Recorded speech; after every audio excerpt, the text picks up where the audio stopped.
अस्सलाम वालेकुम स्टूडेंट्स आज की वीडियो में हम फेरिंक्स और लैरिंक्स को डिफरेंशिएट करेंगे।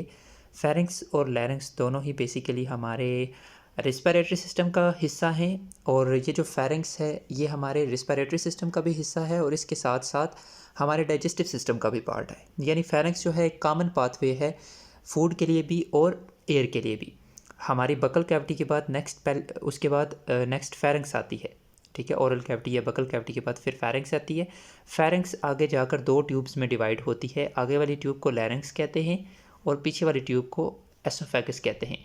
जो एयर है वो फेरिंक्स से लैरिंक्स के अंदर जाती है, जबकि फूड जो है वो फेरिंक्स से एसोफेगस के अंदर जाती है।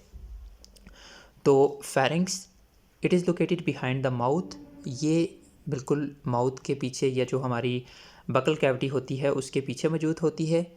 और जो लैरिंक्स है it is located just below pharynx. Pharynx के बाद लैरिंक्स आती है।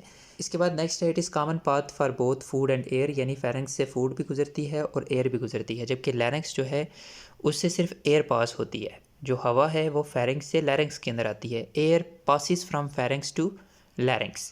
इसके बाद फेरिंक्स के अंदर वोकल कॉर्ड्स नहीं होते, वो वोकल कॉर्ड्स असल में लैरिंक्स के अंदर मौजूद होते हैं, जिसकी वजह से हम बोल पाते हैं। इसके बाद pharynx part of respiratory system and digestive system. Pharynx जो है वो रिस्पिरेटरी सिस्टम और डाइजेस्टिव सिस्टम दोनों का हिस्सा है, जबकि जो लैरिंक्स है वो हमारे रिस्पिरेटरी सिस्टम का हिस्सा है। इसके बाद फेरिंक्स की जो वॉल्स होती हैं वो ज़्यादातर मसल्स से मिलकर बनी हुई होती है, जबकि लैरिंक्स की जो वॉल्स होती हैं वो मसल्स और कार्टिलेज दोनों से मिलकर बनी हुई होती हैं।